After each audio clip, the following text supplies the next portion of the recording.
Guys welcome back to my channel. So ఈరోజు అయితే కొంచెం వీడియో లేట్ అయింది, నన్ను క్షమించండి. ఎందుకంటే నేను బస్ జర్నీలో ఉన్నాను. సో ఇప్పుడే బస్ జర్నీ అయిపోయి ఇప్పుడే రూమ్కి వచ్చాను, వెంటనే వీడియో అప్లోడ్ చేస్తున్నాను. సో అందుకే కొంచెం లేట్ అయింది. సో 6కి అప్లోడ్ చేసే వీడియో ఈరోజు మాత్రం 10 అయింది. బట్ రేపటి నుంచి కరెక్ట్ టైంకి వచ్చేటట్టు చూసుకుంటాను, ఓకేనా? సో మనం వెళ్ళిపోదాము వీడియోలోకి. So problems.text day 15th, calculate the simple interest. Okay, calculate the simple interest. So నేను ఫ్రాంక్గా చెప్తున్నాను, నేను కూడా క్వశ్చన్ ఇప్పుడే చూశాను. సింపుల్ ఇంట్రెస్ట్కి ఉండే ఫార్ములా నాకు తెలియదు. సో ఫస్ట్ ఆ ఫార్ములా అయితే చూద్దాము. అంటే మనం ఫస్ట్ క్వశ్చన్ అనలైజ్ చేయాలన్నమాట. How to calculate simple interest using formula. So నాకు తెలిసి టైమ్, అమౌంట్, రేట్ ఉంటుంది. I mean time, principal amount, rate ఉంటుంది బై 100. సో ఇలా అన్నమాట. సో మనకు కావాల్సిన విషయాలు ఏమేమి ఉంటాయంటే 3 విషయాలు మనం తెలుసుకోవాలి. ఏది? మనం యూజర్ నుంచి ప్రిన్సిపల్ అమౌంట్, అంటే ఇనిషియల్గా ఇచ్చిన అమౌంట్, తర్వాత రేట్ ఆఫ్ ఇంట్రెస్ట్, తర్వాత టైం అన్నమాట. టైమ్ ఇన్ ఇయర్స్, రేట్ కూడా ఇయర్స్లోనే ఉంటుంది. మనం ఇచ్చే ఇనిషియల్ అమౌంట్ వచ్చి రూపీస్లో ఉంటుంది. సో దాన్ని డివైడ్ బై 100 చేస్తే మనకు వచ్చి అమౌంట్ తెలుస్తుంది అనమాట. ఓకే, సో దీన్నే మనం ఇప్పుడు కోడింగ్ లెక్క మారుద్దాము. డే 15.java క్యాప్స్ లాగా ఏం లేదు.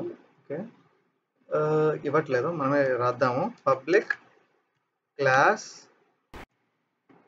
Day 15. Okay, public static void main string of args system dot out dot println.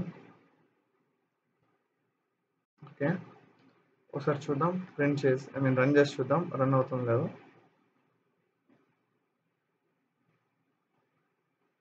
Okay, ఎలాంటి ప్రాబ్లం లేకుండా రన్ అయిపోయింది. ఎందుకు సి టెర్మినల్ ఓపెన్ అవుతుంది? ఎప్పుడు రన్ చేస్తారు? ఓకే, ఫస్ట్ థింగ్ ఏంటంటే మనం ఇనిషియల్ అమౌంట్ తీసుకోవాలి, PI value. So system dot out dot println ఏం ప్రింట్ చేయాలి? Enter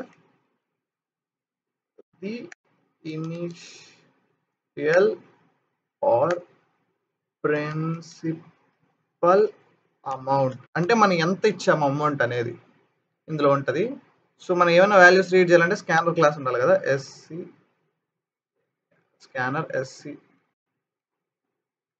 equal to new scanner system semicolon. So next మనం రీడ్ చేస్తున్నాం. అమౌంట్ అనేది మనం మామూలుగా అయితే డాట్స్లో కూడా ఉంటుంది కాబట్టి, what do we say, float వాల్యూస్లో కూడా ఉంటుంది కాబట్టి మనం లాంగ్ తీసుకున్నాం, లేదా డబల్ తీసుకున్నాం. డబల్ తీసుకుంటే మేల్ అనుకుంటాం. డబల్ పి ప్రిన్సిపల్ అమౌంట్ కాబట్టి P equal to SC dot next double. Okay, okay. Next system dot println enter the rate of interest.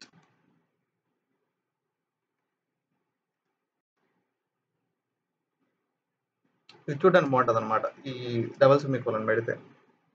దాన్ని ఏమంటారో నాకు సరిగ్గా ఐడియా లేదు. నెక్స్ట్ ఫ్లోట్ అనమాట, FLOAT ఫ్లోట్. రేట్ కాబట్టి rate of interest rate R, capital R కాదు, small R. SC dot next float. ఇక్కడ నేను ఫ్లోట్ ఎందుకు తీసుకున్నానంటే మనకు ఇచ్చే రేట్ ఆఫ్ ఇంట్రెస్ట్ అనేది ఎప్పుడు 0 to 100 మధ్యలోనే ఉంటుంది అనమాట. So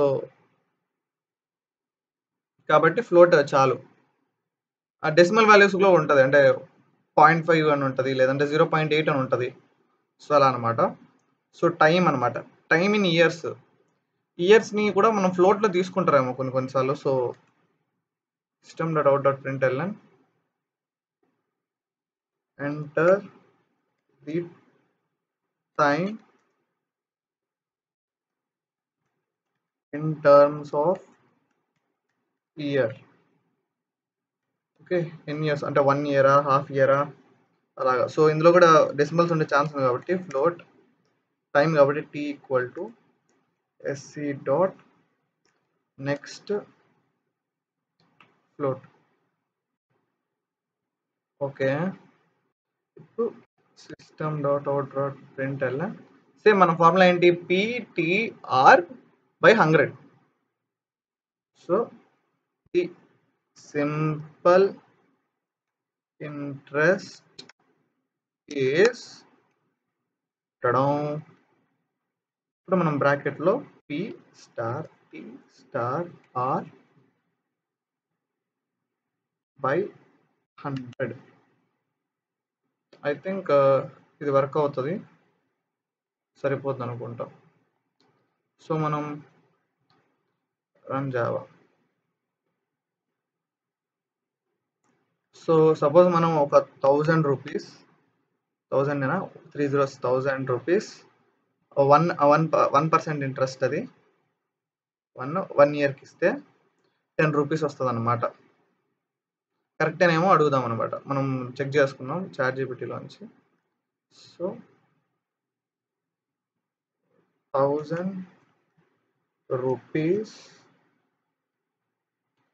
1% rate of interest and 1 year of time. Calculate the SI. SI అంటే సింపుల్ ఇంట్రెస్ట్ అని. Using formula for SI. So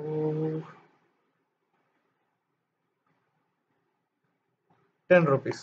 okay, so ఈ వీడియోకి ఇంతే గైస్. నెక్స్ట్ వీడియోలో మళ్ళీ కలుద్దాం. అంతవరకు సెలవు, టేక్ కేర్, బై బాయ్.